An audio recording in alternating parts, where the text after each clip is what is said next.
a few items for tonight which may have been overlooked by most of us, or some of us at least. So here is some good news, actually.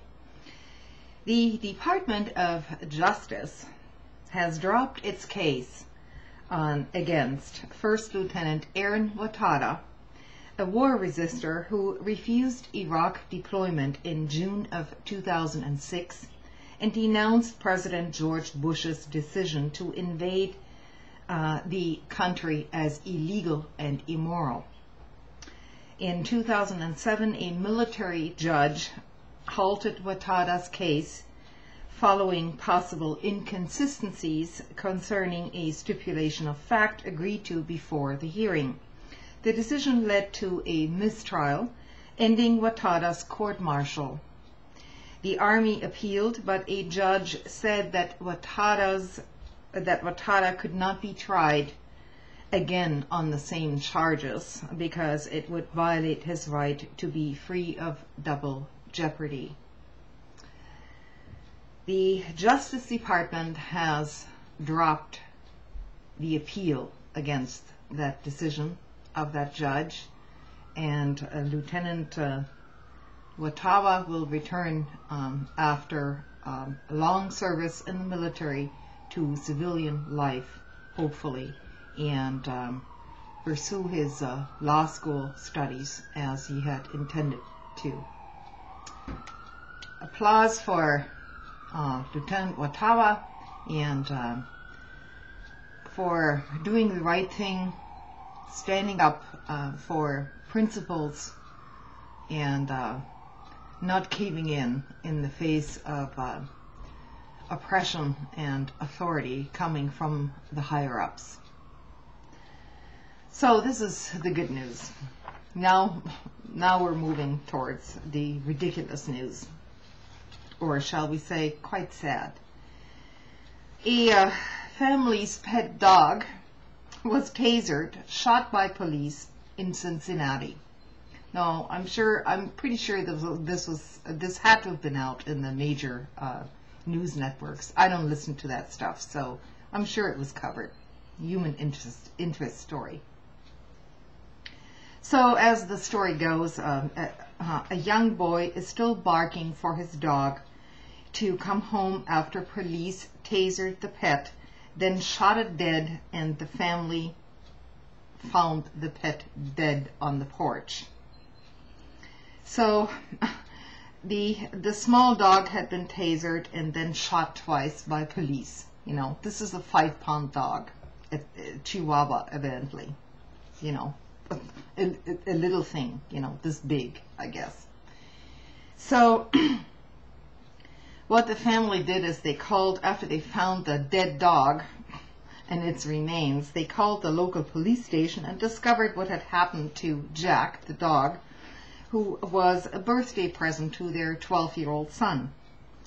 And they were told that 2 officers had cornered the dog, and then it began biting one of them on the hands. Well, the family said that their son was distraught by the killing.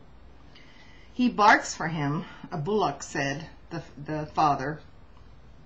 He would bark and Jack would always come to him, and so he's outside going bark, bark, bark, and he's hoping that the dog is going to come back.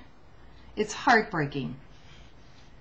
And his wife said the child had cried himself to sleep.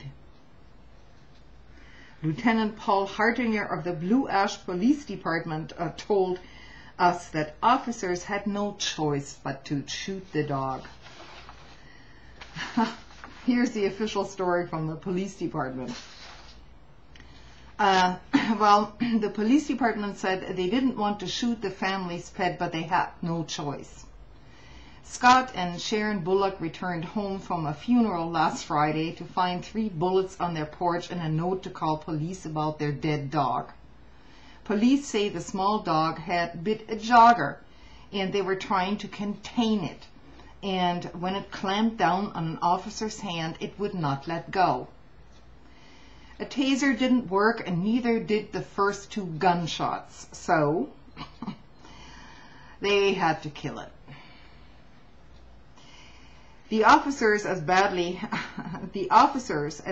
as the officers was getting bitten, he had to do something to protect himself.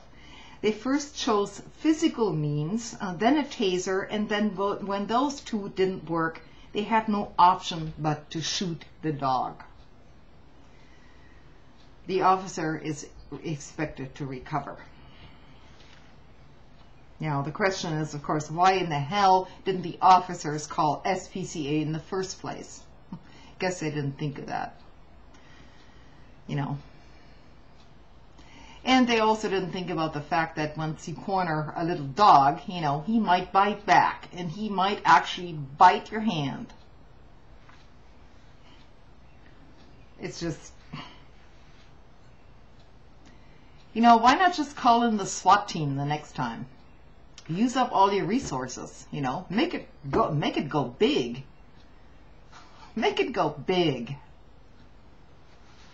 And of course, another story came across my little news desk last evening. Lyndie England, and you might remember her. She's the woman in those Abu Ghraib photographs, the military private who had some Iraqi prisoners following her around on a leash. And she has just recently been released on parole after 3 years in prison, and following a military court-martial, and she is evidently still living with her parents, and now her child by this guard guy that she got pregnant by, in some trailer in a very decrepit situation in Appalachia.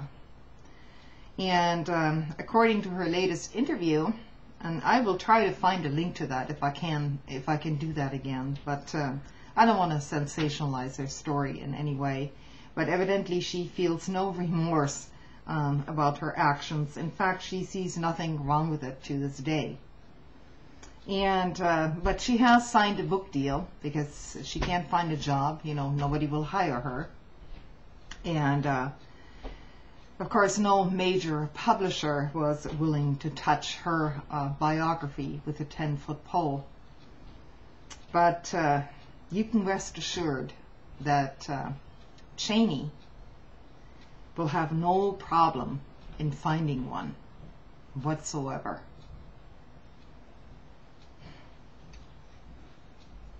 Good night.